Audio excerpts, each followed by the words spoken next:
Edith Brannock had never believed that hard work guaranteed safety, but she had believed it guaranteed dignity, and for nearly 37 years it had.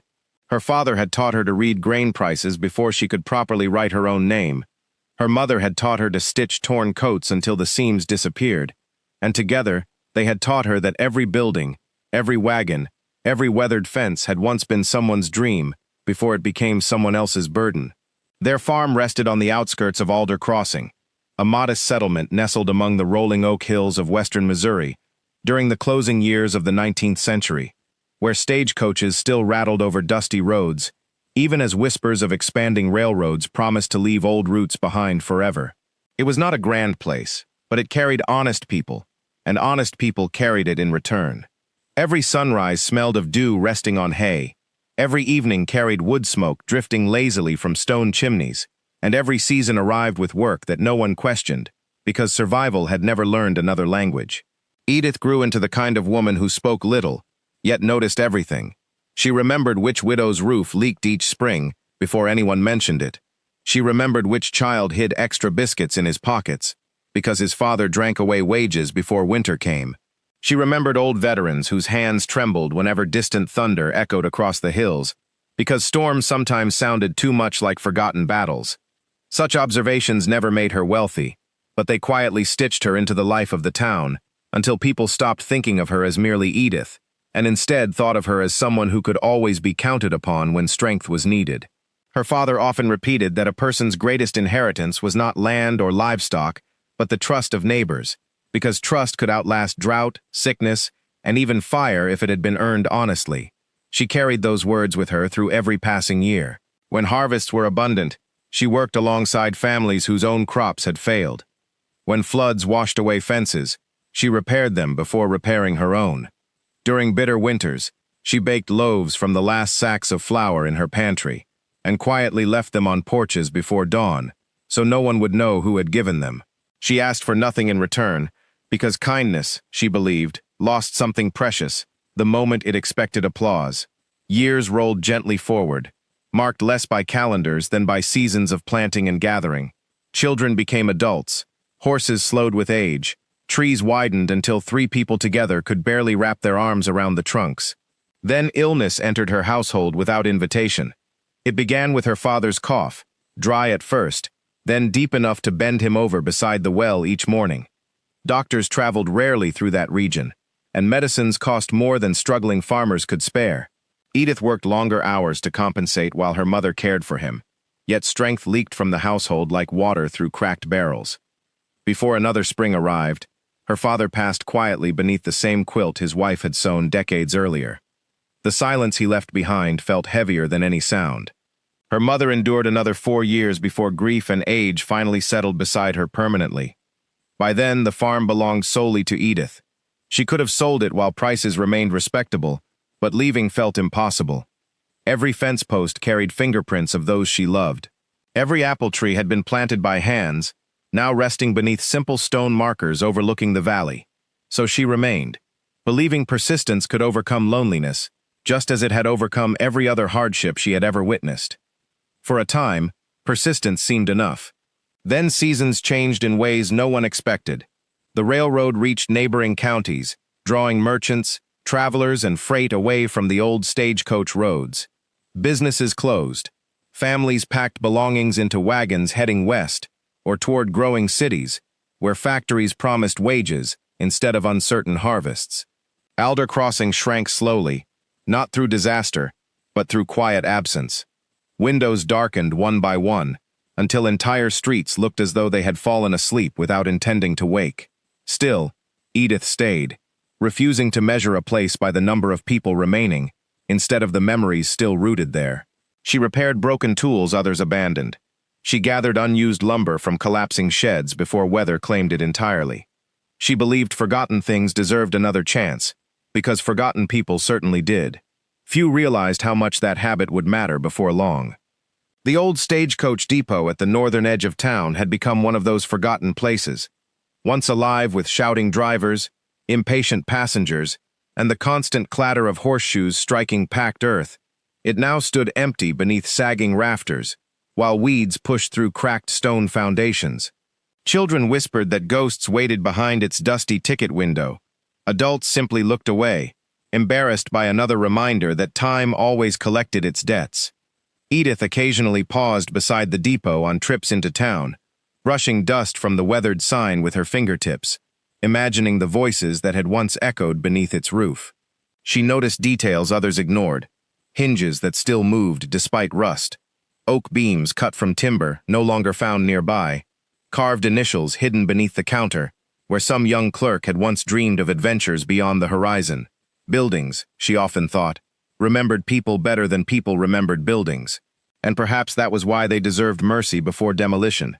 She could not have guessed that those quiet observations, gathered over decades without expectation of reward, were gently preparing her for the extraordinary discovery waiting behind that faded ticket window, sealed away by hands that had trusted the future more than their own uncertain present. The years that followed tested that belief more severely than any winter storm ever had. Drought settled across the countryside, with a stubbornness that frightened even the oldest farmers, turning green pastures into fields the color of old parchment. Wells sank lower each week, cattle grew lean, and every conversation in Alder Crossing eventually found its way back to rain that refused to fall. Edith sold livestock one careful piece at a time, never because she wished to, but because feeding them had become impossible. She watched buyers lead away animals whose births she had witnessed years earlier, each hoofbeat fading down the road carrying another memory with it. She refused to complain, though those closest to her noticed that silence lingered around her home longer than before. Then came the taxes. County officials cared little for failed harvests because governments, unlike fields, demanded payment regardless of weather. Edith borrowed modest sums, hoping next season would restore what the previous one had stolen. But fortune delayed its return. Interest quietly multiplied while crops remained uncertain. By the time gentle spring rains finally arrived, they found land already burdened by debts heavier than the soil itself. At nearly the same time, Silas Crow arrived from St. Louis, carrying polished boots, expensive gloves, and a smile that never quite reached his eyes. He represented a land investment company eager to purchase struggling farms throughout the county. Many families accepted his offers, simply because refusing meant eventual foreclosure anyway. Silas understood desperation, the way experienced fishermen understood rivers. He waited patiently until hope weakened before casting his line. When he first visited Edith, she greeted him politely, but declined every proposal. She had no interest in abandoning the home where generations of Brannocks rested beneath weathered headstones overlooking the creek. Silas merely tipped his hat, remarked that circumstances often changed, and rode away without argument. His confidence unsettled her more than anger ever could have. Months later, a violent summer storm accomplished what drought had not. Lightning struck the eastern barn shortly after midnight. Flames climbed dry beams so quickly that neighbors could do little beyond preventing the fire from reaching the farmhouse itself. By dawn, the barn stood blackened against the morning sky. Its roof collapsed into smoking ruins. Seed grain, stored tools, harnesses, and the season's hay vanished together beneath drifting ash. Insurance inspectors eventually declared the payment insufficient because maintenance records failed to satisfy new regulations no one had explained to isolated farmers. It felt less like justice than paperwork wearing justice's clothing. Repairs demanded money Edith no longer possessed. Silas Crow returned before autumn leaves had begun to fall.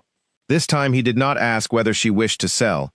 He calmly unfolded legal notices documenting unpaid loans, accumulated interest, overdue taxes, and foreclosure proceedings already approved by distant offices, where no one had ever walked her fields or seen her labor beneath summer suns.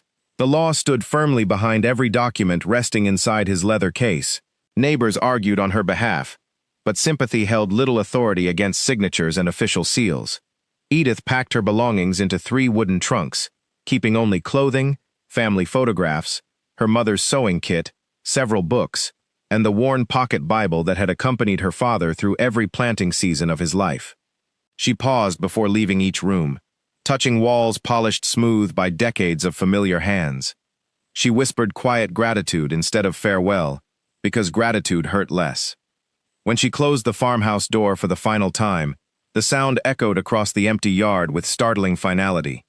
She did not look back until reaching the hill overlooking the property. Smoke no longer rose from the ruined barn. The apple trees swayed gently in an afternoon breeze, as though nothing had changed. Yet everything had. For several weeks, Edith accepted whatever honest work neighboring towns could offer. She mended clothing, cleaned boarding houses, copied ledgers for merchants whose handwriting had grown too poor for accurate bookkeeping, and repaired broken furniture with skills learned from her father years before.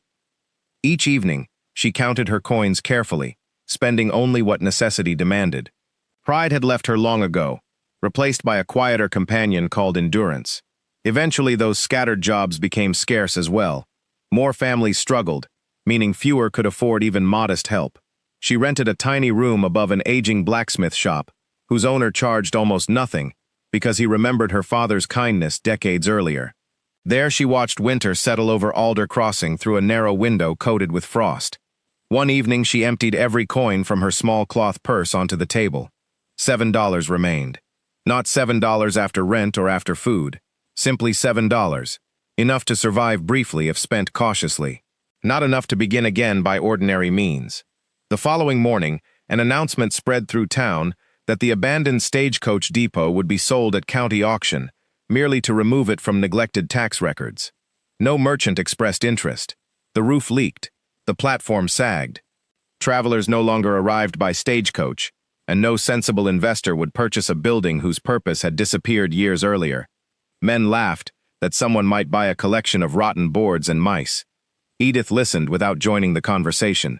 Instead, she walked alone toward the weathered depot once more. Morning light filtered through broken shutters, illuminating drifting dust that danced quietly above warped floorboards. She stood before the faded ticket window, imagining bustling crowds that had vanished before many of the town's younger residents had even been born. Something about the building resisted surrender.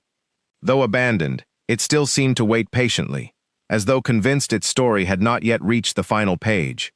She noticed the remarkable craftsmanship hidden beneath decay. Thick walnut framing supported the ticket counter. Hand-forged hinges still held despite decades of neglect. Stone foundations remained surprisingly solid. She gently brushed dirt away from carved trim depicting oak leaves and stagecoach wheels, details nearly invisible beneath years of dust. Whoever had built this place had expected it to endure generations. Buildings constructed with such care rarely surrendered all their secrets willingly. The county auction drew little excitement. A handful of curious townsfolk gathered mostly for entertainment. When bidding opened, silence answered. The clerk sighed impatiently. Someone jokingly offered $5 before laughing with friends. Another man raised it to $6 only because he enjoyed prolonging the spectacle. Edith quietly spoke $7. Heads turned. Several chuckled. The clerk struck his gavel moments later because no one else wished to own what everyone considered a worthless relic.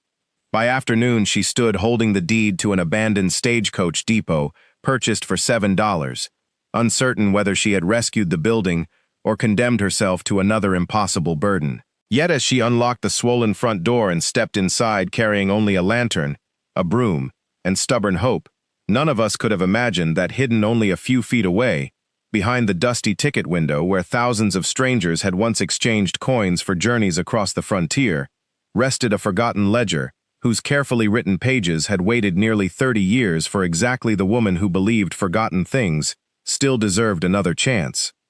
The first day inside the depot yielded little more than aching muscles and fresh appreciation for the determination of the craftsman who had raised it decades before. Dust lay so thick across the floor that every footstep left sharp impressions, as though she were walking through newly fallen snow.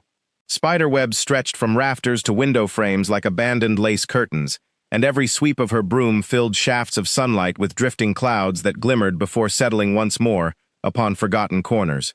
Edith worked patiently rather than quickly, believing haste often concealed details worth finding. She stacked broken benches near the entrance, separated usable lumber from rotten planks, oiled rusty hinges until doors groaned less loudly, and opened every window that still possessed enough strength to move. Fresh autumn air slowly replaced years of stale silence. As afternoon faded, a few curious townsfolk wandered past the open doorway. Most merely shook their heads. One elderly woman wished her well, before continuing home with a basket of apples balanced against her hip.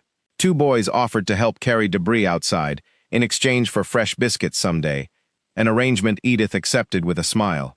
Others whispered that grief had finally clouded her judgment if she believed an abandoned depot could become anything useful. Their words reached her ears, but not her heart. She had long ago learned that people often mistook persistence for foolishness, until success rewrote the story. On the second morning, she turned her attention to the ticket office itself. The little room remained remarkably intact, despite years of neglect. Walnut shelves still lined the walls. Iron hooks for lanterns hung exactly where station clerks had once left them.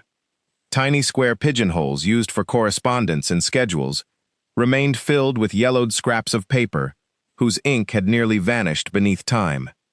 She carefully removed each piece, setting them aside in neat piles instead of discarding them. History deserved gentleness even when it appeared unimportant. The ticket window fascinated her most. Thick oak framed the opening where travelers had once purchased passage westward, while beneath the counter rested a series of narrow drawers crafted with unusual precision. Most stood empty except for brittle receipts, faded ticket stubs, cracked ink bottles, and a brass stamp bearing the initials ACSD for Alder Crossing Stage Depot. She polished the stamp absent-mindedly, imagining the countless hands that had pressed it against fresh tickets destined for distant places. Toward midday, she noticed something peculiar. One drawer refused to slide completely outward. At first, she assumed swollen wood caused by years of dampness had trapped it, yet closer inspection suggested otherwise. The drawer extended almost fully before stopping abruptly against something solid hidden beyond its back panel. Curious, Edith removed the neighboring drawer and reached into the narrow cavity separating them. Her fingertips touched smooth wood where rough framing should have been. She tapped gently. A hollow sound answered. Buildings rarely wasted valuable lumber, creating empty spaces without purpose. She fetched a lantern despite daylight, directing its glow into the cramped opening. There, nearly invisible beneath decades of dust, rested a row of tiny brass nails outlining a rectangular panel so perfectly fitted that casual observers would never notice it. Someone had concealed it deliberately. Rather than forcing anything apart, Edith spent nearly an hour examining the craftsmanship. Finally, she discovered one nail sat slightly lower than the others. Pressing it inward produced a soft metallic click, unlike anything else inside the room.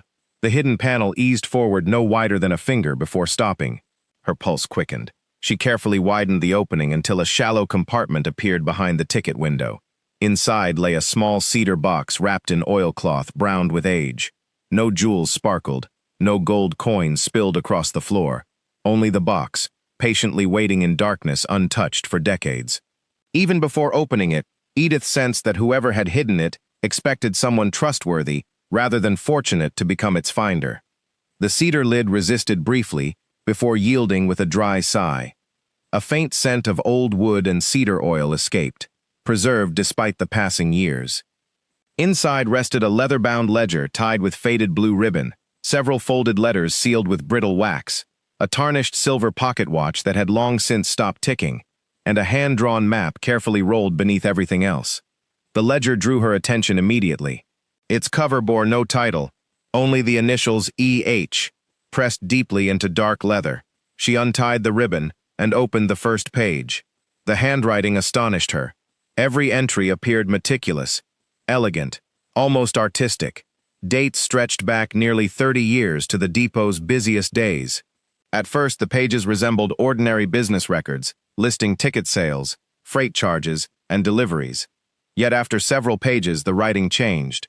Besides certain passenger names appeared tiny symbols instead of prices. Margins contained unusual notes referencing families rather than shipments. Entire sections had been written using abbreviations that made little immediate sense. Edith frowned thoughtfully. It was no ordinary account book. She turned another page and found something that made her draw a slow breath. One entry listed the Brannock family. Her father's name appeared beside the date he had delivered grain to town many years earlier. Beside it, someone had written, "Contribution received in confidence, to remain undisclosed until conditions require." She searched farther. Other familiar surnames emerged. Miller, Hanley, Oakes, Fenwick, Durham. Nearly every respected founding family of Alder Crossing appeared throughout the ledger, accompanied by similar mysterious remarks. None explained what had been contributed or why secrecy mattered. The folded letters remained unopened, their wax seals bearing an unfamiliar emblem, resembling an oak tree encircled by a stagecoach wheel. Edith hesitated. Breaking another person's seal felt almost intrusive, despite the passage of decades. Instead, she studied the map. It depicted Alder Crossing with remarkable precision, including buildings long since demolished. Several locations had been marked in careful red ink, each connected by faint lines converging upon the depot itself. One notation simply read, "If memory fails, let the ledger remember for us." Those words lingered in her thoughts long after she rolled the map closed again. Evening shadows lengthened across the room before she realized how much time had passed. Rather than carrying the discovery through town, she carefully wrapped every item exactly as she had found it and locked them inside the strongest cabinet remaining in the depot. Something about the collection deserved patience rather than excitement. Extraordinary discoveries often invited extraordinary misunderstandings when revealed too quickly. As she extinguished her lantern and stepped outside, she noticed someone watching from across the road. Silas Crow sat quietly atop his horse, pretending interest in the distant hills. Their eyes met only briefly before he tipped his hat with practiced politeness and rode away. He could not possibly have known what rested inside the old depot, yet something in his lingering glance suggested that the abandoned building had suddenly become far more interesting to him than it had been only a day before. Edith waited until the sound of hoofbeats disappeared into the evening before locking the depot once more, unaware that the forgotten ledger had already begun drawing hidden threads of the past toward the present, and that others who had profited from those buried secrets would soon discover that forgotten things have a remarkable habit of remembering exactly who tried to erase them. Sleep visited Edith only in short intervals that night. The cedar box rested beside her narrow bed, its contents wrapped once again in the faded oilcloth, yet the weight she felt was not physical. It was the burden of unanswered questions. Before dawn, she lit a small oil lamp and carefully examined the first sealed letter. The wax had become so brittle with age that it separated almost on its own. Inside rested a single sheet of thick paper, written in the same elegant hand as the ledger. "To the one who opens this after we are gone," it began. "If this letter has reached your hands, then Alder Crossing has either remembered its purpose or forgotten it entirely. We pray it is the former. Should it be the latter, the ledger must speak where living voices no longer can."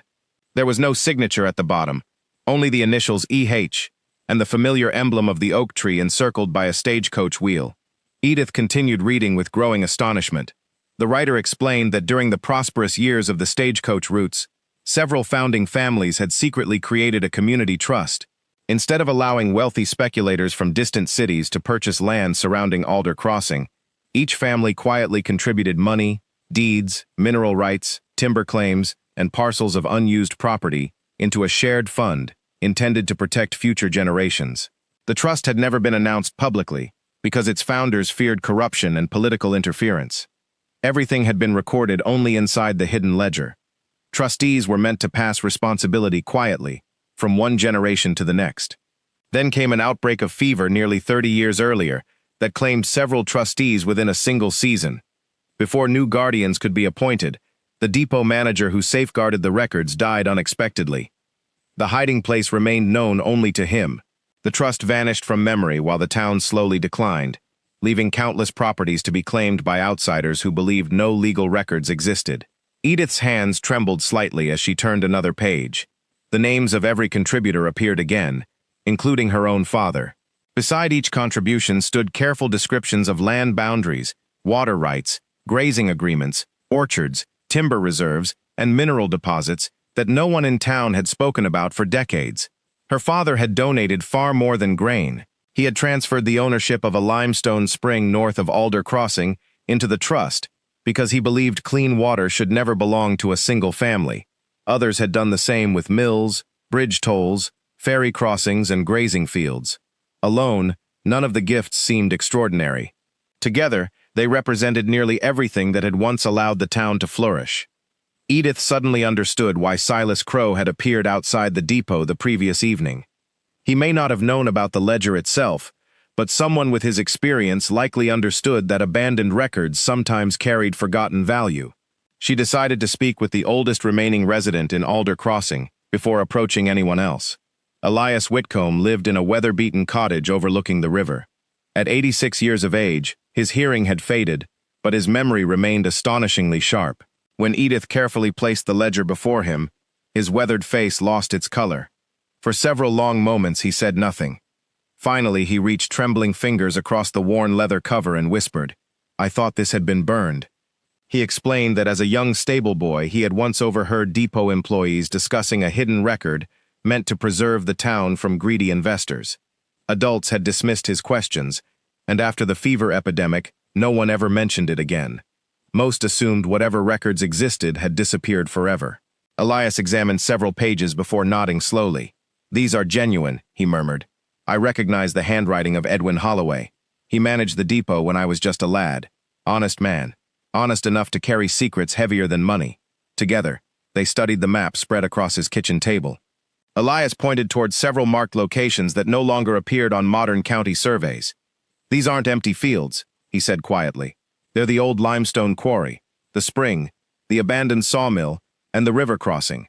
Folks stopped using them after the railroad came, but the rights never truly disappeared."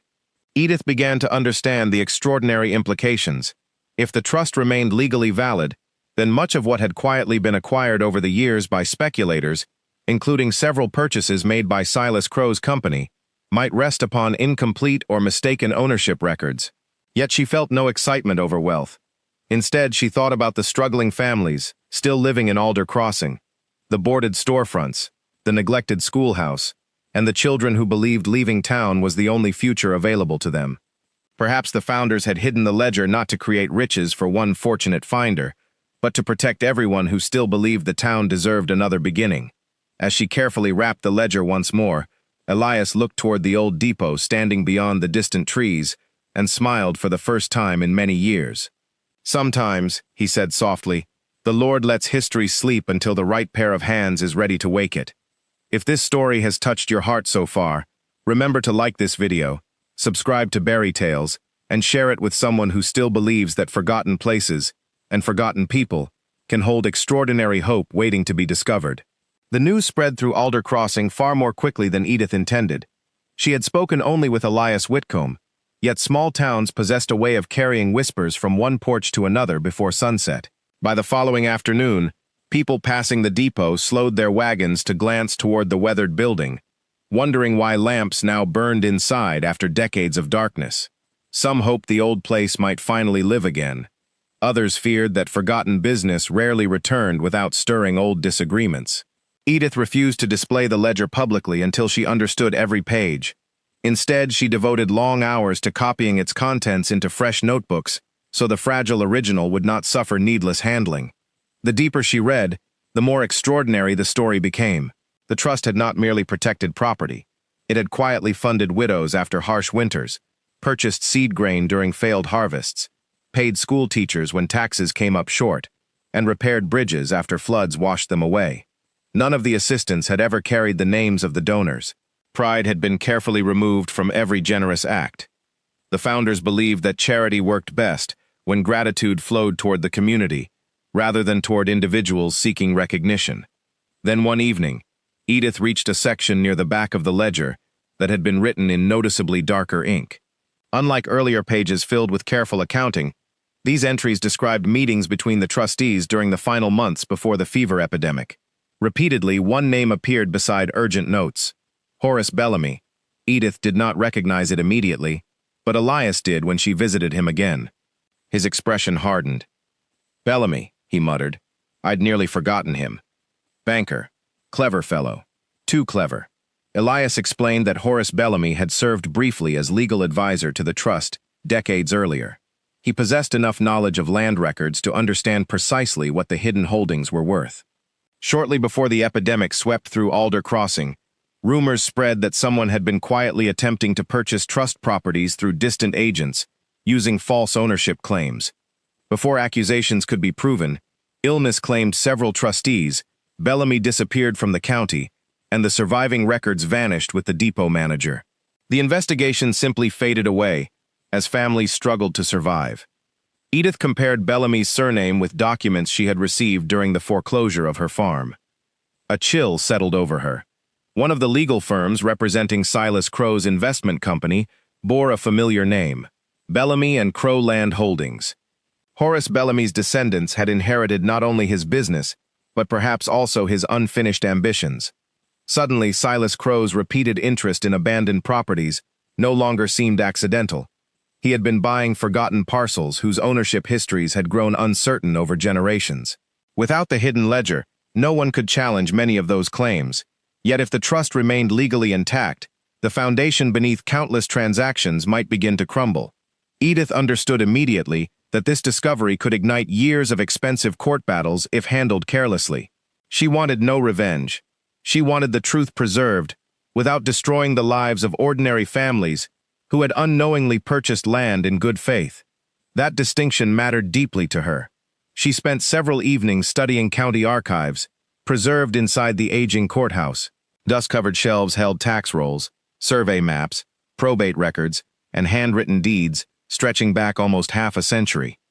The elderly clerk, Mrs. Lucinda Marsh, happily assisted, because few visitors ever requested such forgotten documents.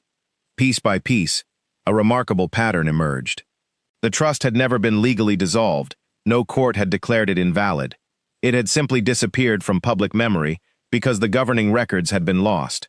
Legally speaking, it still existed. Edith returned to the depot carrying copies of every relevant document she could find. She spread maps across the restored ticket counter late into the night, matching boundaries from the ledger against official surveys. Lines crossed perfectly. Signatures matched. Witnesses listed in one record appeared again in another. The evidence strengthened with every page. Near midnight, she heard footsteps outside. She quietly extinguished her lantern. Through the narrow window, she saw two shadowed figures attempting to peer inside the depot. One carried a crowbar. They circled the building cautiously before testing the rear door. Fortunately, Edith had reinforced every lock during her first week of repairs. The men whispered angrily after finding the entrance secured. One struck the door with the crowbar before both hurried away when a passing wagon approached on the nearby road. Edith remained perfectly still until silence returned. At first light, she discovered fresh boot prints circling the depot and deep scratches beside the lock where someone had tried to force it open. She said nothing publicly, but she carried the original ledger to Elias Whitcomb's stone cellar for safekeeping, while continuing her work from the handwritten copies. If someone intended to steal the evidence, they would find only empty shelves. Later that same day, Silas Crow arrived at the depot with his usual polished smile and courteous manners. He admired the cleaned windows, complimented her repairs, and remarked that the old building looked more valuable than anyone had expected. Then, almost casually, he offered to purchase it for $200. Edith thanked him politely and declined. He raised the offer to $500. She declined again. His smile remained, though it had grown noticeably thinner. "Miss Brannock," he said softly, "sometimes old buildings carry old troubles. You might discover that keeping them becomes inconvenient." Edith met his gaze without anger. "Sometimes," she replied, "old buildings also remember truths that people hoped everyone else would forget." For the first time since she had known him, Silas Crow's confidence flickered. He tipped his hat and departed without another word. But as his carriage disappeared beyond the bend in the road, Edith knew the quiet search for forgotten history had become something far larger than a restoration project. The hidden ledger had awakened forces buried for decades, and before long the entire town of Alder Crossing would have to decide whether its future belonged to those who measured land only by profit, or to those who still believed some inheritances could never be measured in dollars alone. Within a week, the courthouse became the quiet center of Alder Crossing's awakening. Judge Alton Reeves, an aging man whose eyesight had weakened but whose reputation for fairness remained untouched, agreed to examine the documents before any public announcement was made. He insisted that every deed, survey, and signature be verified with painstaking care, for he understood that the truth deserved patience if it hoped to survive challenge. Edith welcomed his caution. She wanted no victory built upon excitement alone. Each morning, she carried carefully organized copies of the ledger into the courthouse, while the original remained safely hidden beneath Elias Whitcomb's stone cellar. Lucinda Marsh retrieved dusty record books that had not been opened in decades, laying them gently across the long oak tables where sunlight streamed through tall windows coated with the faint haze of age. Hour after hour, they compared handwriting, seals, witness signatures, and county plats. What began as curiosity slowly transformed into certainty. Every major entry in the hidden ledger corresponded with forgotten legal filings buried beneath newer documents. The trust had never ceased to exist. It had merely disappeared beneath years of neglect and assumption. Judge Reeves leaned back one afternoon, removed his spectacles, and released a slow breath. "Miss Brannock," he said quietly, "if these records withstand public review, this may become the most significant property matter this county has seen in half a century." News of the private examination somehow reached Silas Crow before the week ended. He arrived not with threats this time, but with polished civility. Requesting a private conversation, he invited Edith to share coffee at the boarding house dining room. She accepted, believing that honesty had little reason to hide. Silas spoke pleasantly about the changing West, about commerce, progress, and investment. He described railroads, factories, and expanding cities as though history itself marched only in one direction. Then he carefully placed a leather envelope upon the table between them.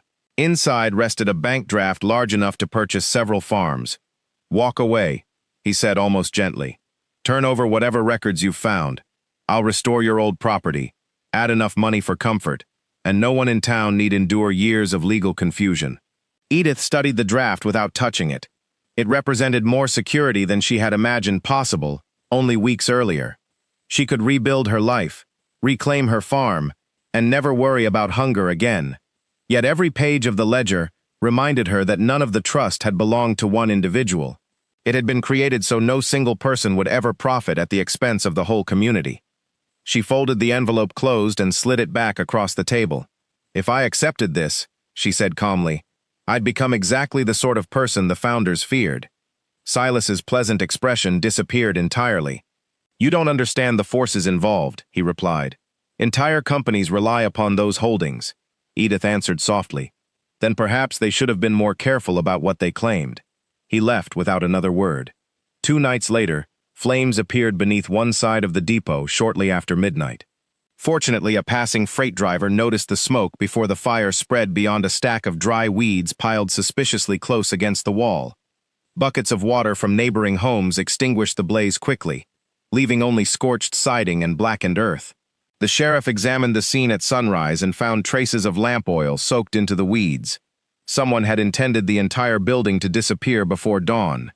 Edith stood silently beside the charred boards, running her fingers over the smoke-darkened wood. She felt neither fear nor anger. Instead, she felt gratitude that the building had survived once again, just as it had survived storms, abandonment, and forgotten years. More importantly, the original ledger had not been inside.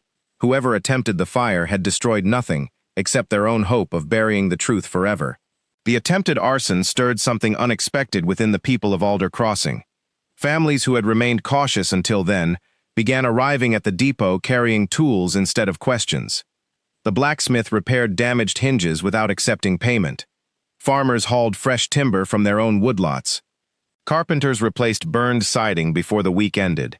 Women scrubbed floors, washed windows, and mended torn curtains that someone discovered in an old trunk. Children gathered scattered stones to rebuild the cracked walkway leading to the entrance. No one had organized the effort. It simply happened because the depot no longer belonged to the past. It had become a symbol of the future they suddenly believed possible. Watching neighbors work side by side, Edith finally understood the deepest purpose behind the hidden trust. The founders had never intended merely to preserve land. They had hoped to preserve the habit of people standing together before hardship convinced them to stand apart. The ledger had not created that spirit. It had only reminded the town that it had once existed and could exist again. Meanwhile, Judge Reeves completed his review and announced that a formal public hearing would take place inside the courthouse the following Saturday. Every interested party would have the opportunity to present evidence. Representatives from Bellamy and Crowland Holdings immediately confirmed their attendance. Surveyors, attorneys, county commissioners, and longtime residents prepared to gather beneath one roof. As the appointed day approached, a quiet tension settled over Alder Crossing. Everyone understood that the hearing would determine far more than ownership of forgotten property. It would decide whether truth preserved patiently across generations still possessed enough strength to overcome wealth, influence, and the convenient forgetting of history. And for the first time since losing everything she owned, Edith Brannock walked toward an uncertain future carrying not the weight of despair, but the steady confidence that honesty, though often delayed, had finally found its voice. By sunrise on Saturday, every bench inside the courthouse had been filled. Farmers arrived wearing their best coats despite patches at the elbows. Shopkeepers closed their doors for the morning. Mothers held restless children upon their laps, while elderly residents leaned upon polished walking sticks that had accompanied them through decades of changing seasons. No one wished to miss what many quietly called the day Alder Crossing would finally learn whether its forgotten past still possessed the strength to shape its future. Judge Reeves entered without ceremony and reminded everyone that excitement would never replace evidence. He invited Edith to present the documents first.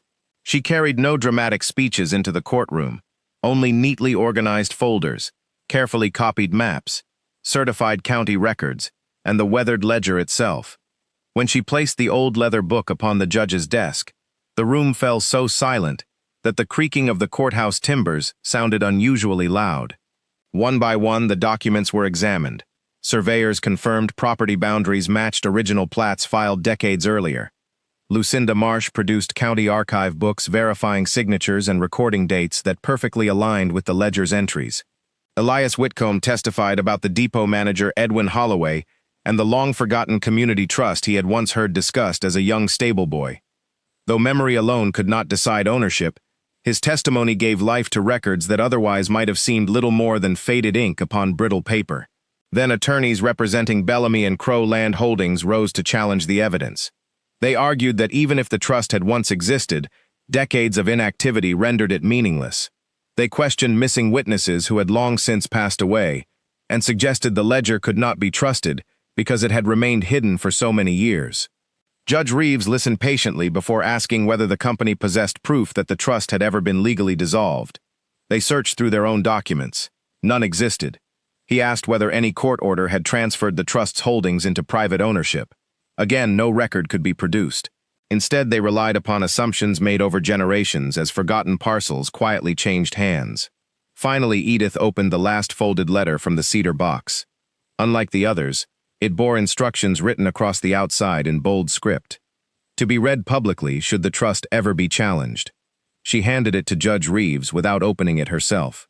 The old judge carefully unfolded the letter and began reading aloud. Edwin Holloway's words carried remarkable clarity, despite the years that had passed. He described increasing pressure from men seeking access to the trust's records, warning that certain investors had attempted to discover hidden holdings for personal enrichment. He wrote that should the trustees perish before successors could be appointed, he intended to conceal the ledger until an honest citizen restored the depot itself, believing only someone willing to save a forgotten building, without promise of reward, could be trusted with the greater responsibility hidden inside. He closed with a sentence that lingered over every person present. If the one who finds these pages seeks wealth alone, the trust has failed.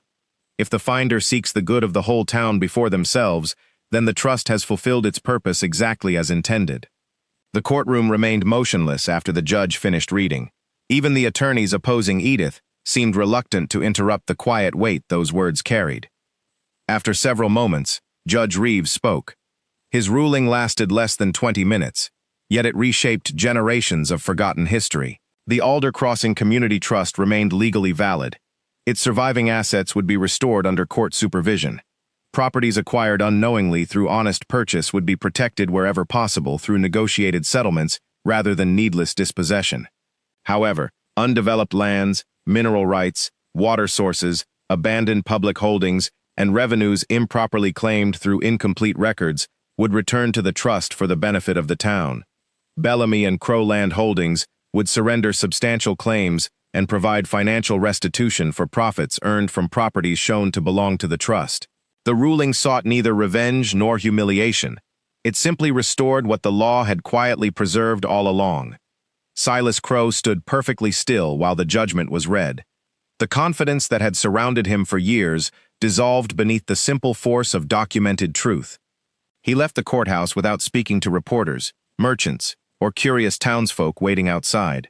Within months, his company's influence across the county diminished rapidly as additional record reviews uncovered similar irregularities elsewhere.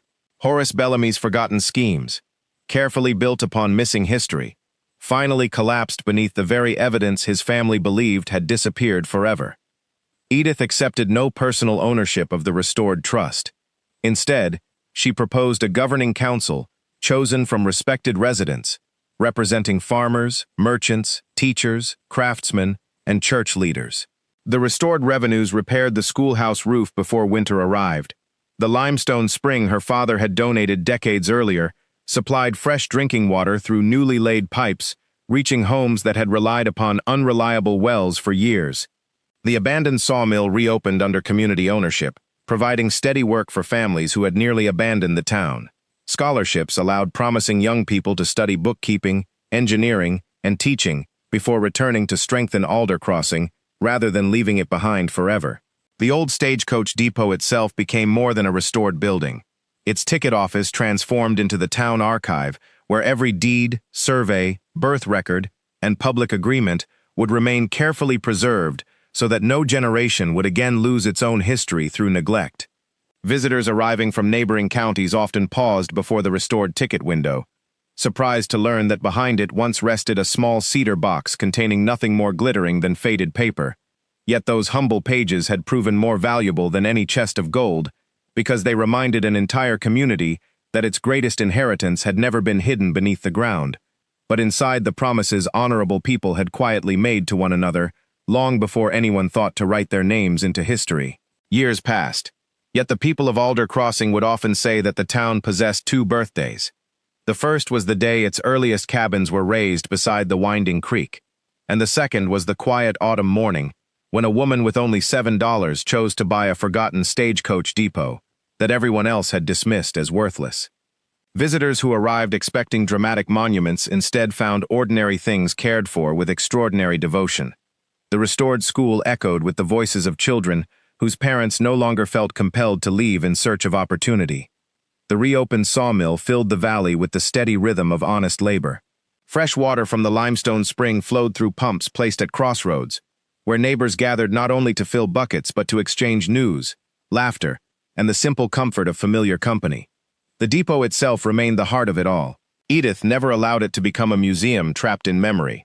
Instead, it served as a living place, where town meetings were held, travelers were welcomed, family records were preserved, and every new resident learned the story of the hidden ledger before receiving a copy of the community charter inspired by it. Above the restored ticket window hung a modest wooden plaque carved by the local carpenter. It bore no names, no praise, and no mention of fortunes recovered. It simply read, "What is faithfully kept for all will one day bless us all." Children often asked why the woman who found the ledger had not become the richest person in the county. Their teachers smiled before answering that wealth measured only in money rarely survived more than a lifetime, while generosity wisely shared could strengthen generations yet unborn. Edith herself returned often to the hill overlooking the farm she had once lost. Through the settlements arranged by the restored trust, the property eventually found its way back into community stewardship, and a young farming family began cultivating its fields with the same care her parents once had. Rather than reclaiming the farmhouse for herself, she asked only that her parents' graves continue overlooking the valley in peace. Sometimes she sat beneath the old apple trees, listening to children laughing in distant fields where silence had once settled after foreclosure. She realized then that restoration did not always mean recovering exactly what had been taken. Sometimes it meant ensuring that what had been lost would never again be taken from someone else. Silas Crow was rarely spoken of after leaving the county. Those who followed business affairs heard that Bellamy and Crowland Holdings gradually dissolved beneath mounting legal reviews and failed investments. No celebration accompanied the news in Alder Crossing. Edith discouraged bitterness whenever his name arose. "The town has spent too many years looking backward," she would quietly remind her neighbors. "Let us not lose tomorrow by continuing to carry yesterday." In time, even that chapter became another lesson preserved within the depot archives, not as a story of defeat, but as a reminder that shortcuts built upon forgotten truths eventually collapse beneath the weight of honest history. As Edith herself grew older, younger generations sought her advice whenever difficult decisions confronted the community. She never answered immediately. Instead, she invited them into the depot, placed the old leather ledger upon the restored ticket counter, and asked them to remember why it had survived. "Those pages were never protected because they were valuable," she would say. They were protected because they represented promises. Whenever you face a choice, ask which path keeps faith with those who trusted you before they ever knew your name. Long after her own footsteps no longer echoed across the depot floor each morning, those words remained woven into the character of Alder Crossing. Travelers continued arriving from distant counties, curious about the remarkable town restored, not by gold hidden beneath floorboards, but by forgotten integrity hidden behind a ticket window. They left understanding that the greatest discoveries rarely glitter at first glance. They wait quietly beneath dust, inside neglected buildings, within old records, or inside ordinary people who refuse to surrender kindness, simply because hardship has visited them. And so we return to where we began, to Edith Brannock, the woman who stood with almost nothing except $7, steady hands, and a belief that forgotten things deserved another chance. Others saw an abandoned depot. She saw careful craftsmanship waiting to be honored. Others saw a burden. She saw possibility. Others searched for profit. She searched for purpose. In doing so, she uncovered far more than a hidden ledger. She uncovered the forgotten heart of an entire community, proving that history is not truly lost until those who inherit it decide it is no longer worth remembering. The old stagecoach depot stood through many more winters, its weathered timbers no longer speaking of abandonment, but of endurance. Travelers who paused beneath its restored porch often believed they were admiring a beautifully preserved building, yet the people of Alder Crossing knew they were really looking at a promise that had refused to disappear. Behind the ticket window, where dust had once gathered in silence, the cedar box rested inside a glass case, not as a treasure of wealth, but as a reminder that the smallest acts of honesty can outlive generations. Beside it lay the worn leather ledger, its faded pages carefully protected, telling every visitor that communities are not rebuilt by fortune alone, but by ordinary people who choose responsibility over reward. Edith Brannock never considered herself extraordinary. She often smiled whenever someone thanked her for saving the town, gently reminding them that she had only opened a door someone else had carefully hidden long ago. "The founders planted the tree," she would quietly say. "I was only fortunate enough to find the roots." And perhaps that was the greatest lesson of her story. We rarely know which forgotten building, overlooked object, or quiet act of kindness is waiting to shape the future. Sometimes, what appears abandoned is merely waiting for someone patient enough to see its true worth. Sometimes history hides not to be lost forever, but to be discovered by the right heart at exactly the right time. Long after Edith herself became another cherished name in the town records, children continued gathering around the old depot to hear the story of the woman who spent her last $7 on what everyone else believed was nothing more than a useless ruin. They always left understanding that true wealth is measured not by what we keep for ourselves, but by what we preserve for those who come after us. And so, as another quiet evening settled over Alder Crossing and golden light stretched across the depot porch, the old ticket window reflected not the past, but the future. A future restored because one woman refused to believe that forgotten things were beyond saving. Thank you for spending this journey with us. If Edith Brannock's story reminded you that hope is often hidden in the places others overlook, we'd love to hear from you. Tell us in the comments about a time when something, or someone, others had given up on revealed unexpected value. And if you enjoy heartfelt frontier stories filled with mystery, resilience, and quiet triumph, be sure to subscribe to Berry Tales so you never miss another unforgettable journey. Until our paths cross again, may you always find extraordinary stories waiting inside the ordinary places of life. Stay safe, stay hopeful, and we'll see you in the next tale.